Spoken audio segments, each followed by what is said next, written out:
حضور علیہ السلام نے ارشاد فرمایا، جس نے کسی شخص کی مصیبت کو دور کیا، کسی مومن کی تکلیف کو دور کیا، وہ بیماری تھی اس کے علاج میں مدد کی، اس نے کہیں جانا تھا سواری پہ بٹھا کے لے گیا، وہ بھوکا تھا اس کو کھانا کھلا دیا، اس کی جوان بچی تھی اور گھر کی دہلیز پہ بوڑھی ہو رہی تھی، اس نے شادی میں مدد دے دی، اس کی کوئی بھی تکلیف، کوئی بھی مصیبت جس میں وہ پھنسا تھا اس سے اسے نکالا۔ اللہ تعالیٰ اس کے لیے دنیا اور آخرت میں آسانیاں پیدا کرتا ہے۔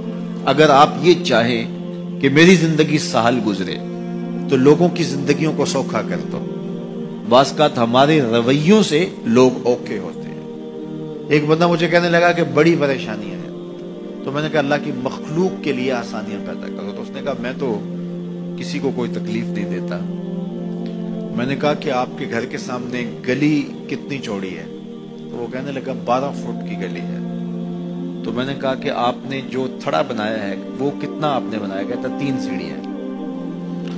تو میں نے کہا کہ یہ اللہ کی مخلوق کو تکلیف نہیں ہے؟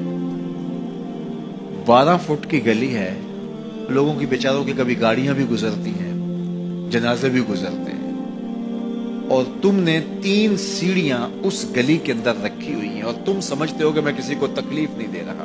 تم لمحہ لمحہ اللہ کی مخلوق کو تکلیف دیتے ہو۔ میں گزرا ایک گلی سے تو اچانک لائٹ چلی گئی تو میرا گھٹنا زور سے ٹکرایا تو زخمی ہوا۔ کتنے دن زخمی نہیں، پرانی بات ہے۔ تو وہ کسی نے اپنے گھر کے سامنے 3 فٹ اونچا گٹر بنایا ہوا تھا۔ 8-10 فٹ گلی ہے اور 2 فٹ کا گٹر اونچا بنایا ہے، اور گلی سے ہم جا رہے ہیں تو گھٹنا لگا اور زخمی ہوا۔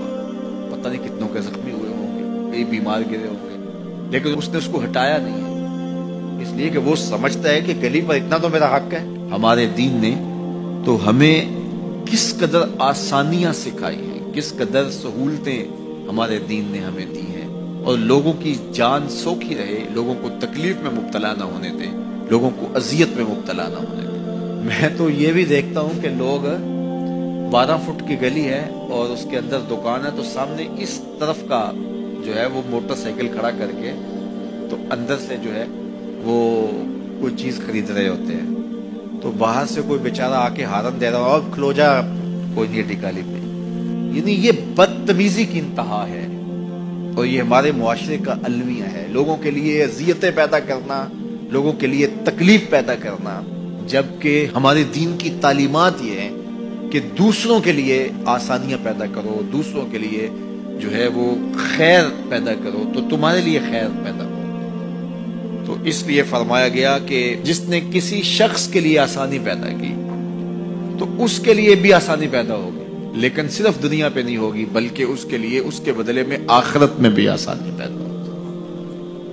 تو یہ اگر ہم مزاج زندگی بنا لیں تو وقت نہیں لگتا کوئی اس پہ، تو اللہ تعالیٰ جل شانہ آسانیاں پیدا کر دیتا ہے۔ ویسے بھی آپ کسی کی دل جوئی کریں، کسی شخص کی مدد کریں، کسی کے لیے آسانی پیدا کریں محض اللہ کی رضا کے لیے، آپ کے اندر جو طمانینت اترے گی، جو ٹھنڈ پڑے گی، اس کا کوئی جواب ہی نہیں ہے۔